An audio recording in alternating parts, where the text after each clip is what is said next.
15 अगस्त 1947 एक ऐसी तारीख है जो हर एक भारतवासी के दिल पर अपनी मोहर रखती है। एक ऐसा दिन जब सदियों पुराने फॉरेन रूल से हमारे देश ने एक फ्रीडम की सांस ली, लेकिन यह फ्रीडम दिया नहीं गया था बल्कि कमाया गया था, लिया गया था सैक्रिफाइसेस के द्वारा, स्ट्रगल के द्वारा, यूनिटी के साथ and most importantly unbreakable spirit. देखिए 17th सेंचुरी में ब्रिटिश की East India company as a trader India में आती है और स्लोली उसने हमारे देश पर अपनी डोमिनेंस को जमाना शुरू कर दिया। After the first world war of independence bye 1858, जिसको रिवोल्ट ऑफ 1857 भी कहा जाता है, ब्रिटिश क्राउन ने डायरेक्ट कंट्रोल ले लिया, जिसके बाद में काफी समय तक एक्सप्लॉयटेशन चलती रही, ऑपरेशन चलता रहा और भारत की इकोनॉमी को अंग्रेज लूटते रहे। लेकिन जब आसमान काले ही नजर आ रहे थे, उस समय पर भी इनकलाब जिंदाबाद के नारे उठे। इनकलाब जिंदाबाद! Reformers, thinkers, revolutionaries, freedom fighters, जिसने ब्रिटिश के पूरे एम्पायर को हिलाकर रख दिया। 1885 में जब इंडियन नेशनल कांग्रेस की फॉर्मेशन हुई, ओवर द डिकेड्स लीडर्स जो कि गोपाल कृष्ण गोखले, बाल गंगाधर तिलक, लाला लाजपत राय जैसे कुछ लीडर्स थे जिन्होंने नेशनलिज्म के फ्लेम को इग्नाइटेड रखा, और फ्रीडम फाइटर्स जैसे कि भगत सिंह जिन्होंने इनकलाब जिंदाबाद के नारे को दिया।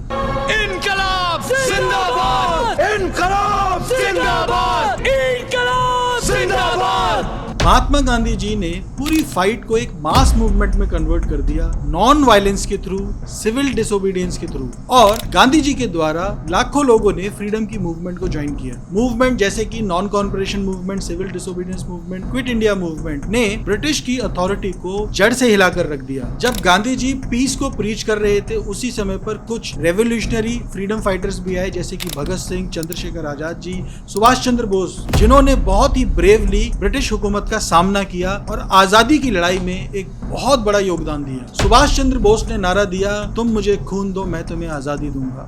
तुम मुझे खून दो, मैं तुम्हें आजादी दूंगा, जिसने लाखों लोगों को इंस्पायर किया। फाइनली 15 अगस्त 1947 में India was declared free, but the joy was bitter sweet. Partition led to one of the largest human migration and communal violence in the history. Freedom came at a price, शहीदों के खून से, refugees के जो आंसू थे उनसे, और लाखों लोगों के सपनों ने मॉडर्न इंडिया की फाउंडेशन को बिल्ड किया। आज हम आजाद इसलिए हैं क्योंकि किसी ने हिम्मत करी थी। हमसे पहले गांधी जी और बहुत सारे स्वतंत्रता सेनानी, उन्हीं के प्रयासों के कारण आज हम स्वतंत्र पैदा हुए और स्वतंत्र भारत में रह रहे हैं। हम जैसे एक सोवरेन नेशन के राइट को एंजॉय करते हैं। हमें याद रखना चाहिए कि इंडिपेंडेंस कोई डेस्टिनेशन नहीं, लेकिन एक रिस्पॉन्सिबिलिटी है जो कि हमें हर रोज अपने ऊपर कैरी करना चाहिए। इंडिया की फ्रीडम एक रिमाइंडर है कि यूनिटी, करेज और डिटर्मिनेशन के साथ में किसी भी परिस्थिति में माइटीएस्ट ऑफ एम्पायर्स को भी डिफीट किया जा सकता है। आपका क्या विचार है कमेंट में बताना ना भूलें। जय हिंद, वंदे मातरम।